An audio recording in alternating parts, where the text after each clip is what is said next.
You know that feeling, right? When you've put everything into something and it just, oh, it falls flat. Oh, yeah. That sting. Disappointment. It's universal, really. Exactly. We all go through it. But here's a thought.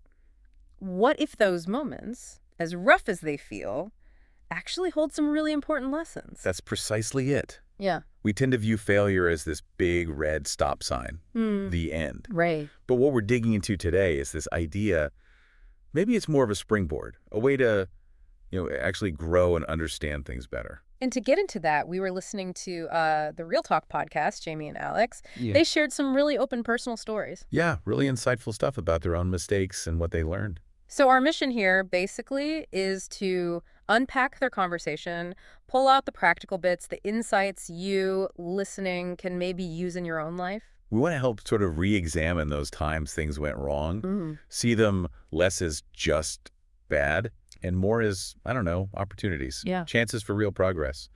Okay, so Jamie and Alex jumped right into that emotional gut punch when things fail. It can be pretty overwhelming, can it? It really can, and it's interesting. Why does it hit so hard? I think it's often because we tie our sense of self, our identity, so tightly to what we achieve. Ah, yeah. So if something doesn't work out, it's not just the project failing, it feels like we failed. Hmm. Like, I'm not good enough. That makes sense. Alex's story about the startup really hit that home, didn't it? It wasn't just, oh, the business closed. It was a feeling of deep personal failure. Yeah, exactly.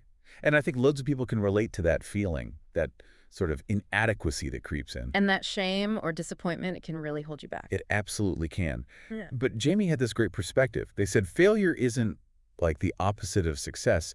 It's actually part of it. Part of the journey. Yeah, part of the learning process. Right. It's not this binary thing, success or failure. It's more like sometimes the path just takes a detour or leads somewhere unexpected. Exactly. Now, they both shared some specific lessons they learned. What stood out to you from their examples? Well, Alex talking about the startup and realizing they should have asked for help sooner. That really struck me. That's a big one. This idea that asking for help is weakness. Yeah. When actually, it's often the smartest move. It shows strength, right? And it could, like Alex found, really change things. Definitely. It's a common trap. Yeah. That I have to do it all myself mindset. Totally. And Jamie's point, too, about slowing down, especially with big life things like relationships, that felt important. Oh, absolutely. Resisting that urge to just rush in, taking a moment, trusting your gut feeling. Yeah, that intuition.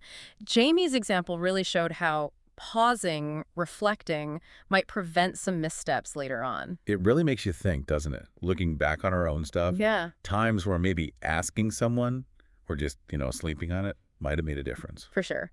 Okay, so they also talked about something really powerful, reframing failure. What's that actually mean in practice? Reframing is basically consciously shifting your perspective. So instead of getting stuck on, I messed that up, you actively look for the takeaway. Okay, what did I just learn here? So you're changing the narrative in your head? Exactly. It's about seeing the information hidden in the setback, because there's always information there. Right.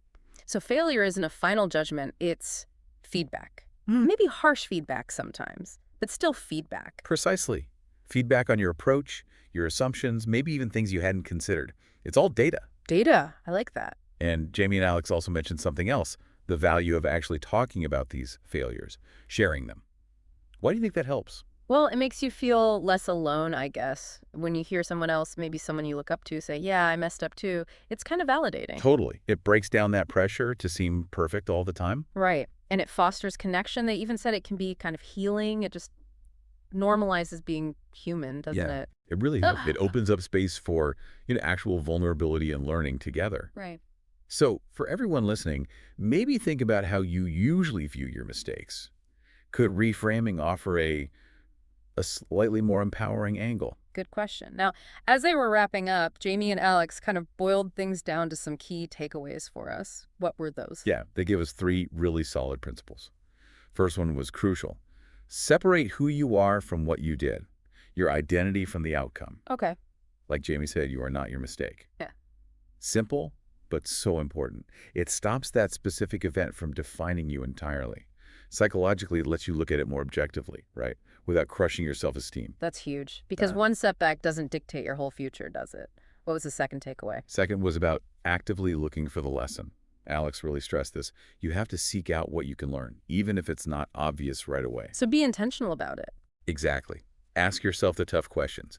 Instead of just feeling bad, ask, okay, what skill gap did this show? What assumption was wrong? How could I approach this differently next time? So moving from just feeling the sting to actually investigating makes sense. And the third one. The third, and maybe the most vital sometimes, is self-compassion. Just being kind to yourself. Ah, yes. Jamie's reminder, growth is messy. It's okay to fall down. The important part is getting back up.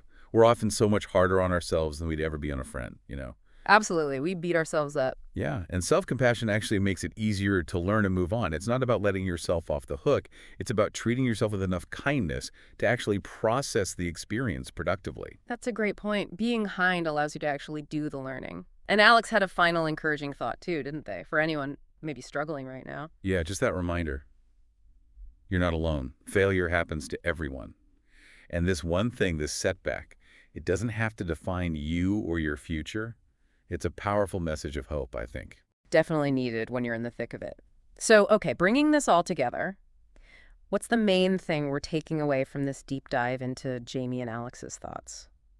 I think fundamentally it's this shift in seeing failure, not as this endpoint to dread, but as, well, an inevitable part of growing, Yeah. maybe even a valuable part. If we let it be. Right. If we're willing to look at it differently, seek out those lessons. It holds crucial information, opportunities for getting better. And those three takeaways, separating identity from action, finding the lesson, and practicing self-compassion, those feel like really solid tools to carry forward, don't they? Absolutely. Practical ways to navigate the inevitable bumps in the road. Which brings us to a final thought, something Jamie and Alex kind of left hanging for their listeners too. Yeah, a question for you listening now.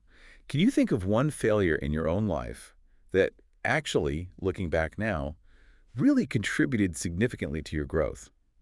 Just take a moment, mull it over. What comes up? You might be surprised, actually. It's a powerful question. Definitely food for thought. So as you go on with your day, maybe keep that in mind. Reflect on what you've learned from all your experiences, even the ones that didn't quite go to plan. You might just realize those stumbles gave you more strength, more wisdom than you thought.